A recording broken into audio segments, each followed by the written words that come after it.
dalam sujud yang panjang. Ku sebut namamu perlahan antara tasbih yang gugur dari bibir penuh harapan. Jika cinta ini engkau titipkan dari langitmu, maka jagalah ia seperti engkau menjaga fajar dari gelap. Andai langit tanpa bintang, malam akan kehilangan arah cahayanya. Begitu jiwaku tanpa engkau, bagai musafir di gurun tak berjejak doa.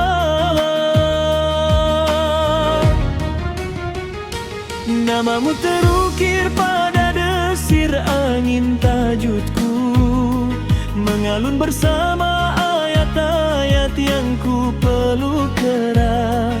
Cintaku bukan sekadar getar di dada, ia adalah janji yang bersujud pada Rabb semesta.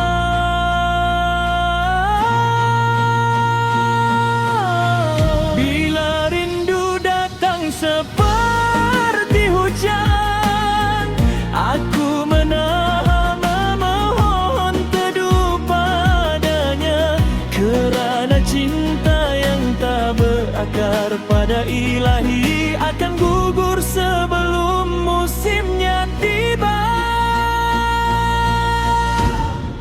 Andai langit tanpa bintang, izinkan aku menjadi cahaya kecil untukmu, bukan menerangi dunia,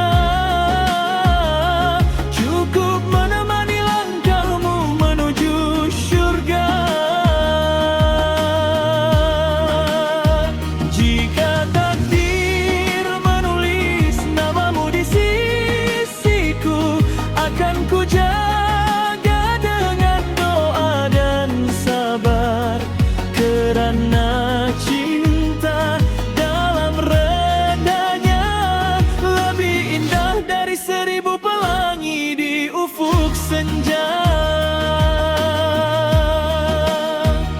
Aku mencintaimu bukan kerana sempurnamu, tetapi kerana Allah menitipkan damai di matamu.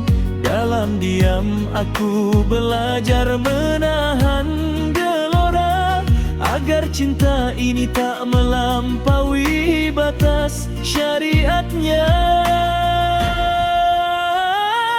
Kita bukan dua hati yang bebas berlari, kita dua jiwa yang menunggu restu langit.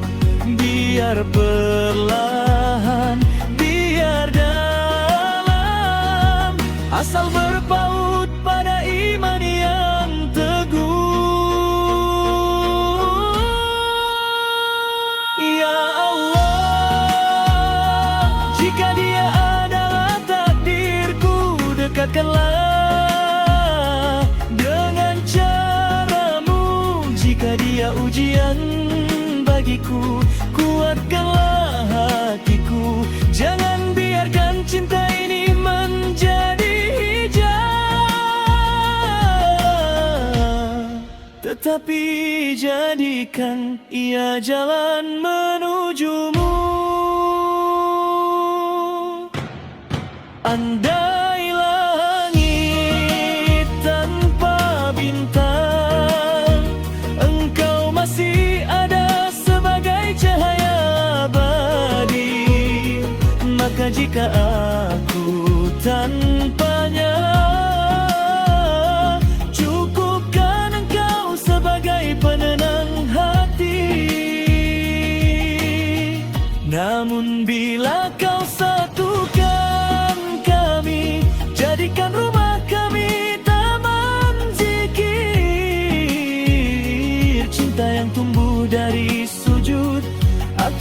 melingkar hingga ke pintu akhirat.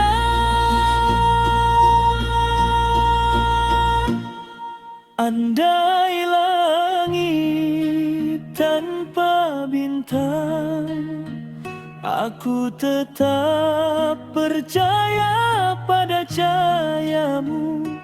Kerana cinta sejati bukan memiliki, tetapi saling menuntun.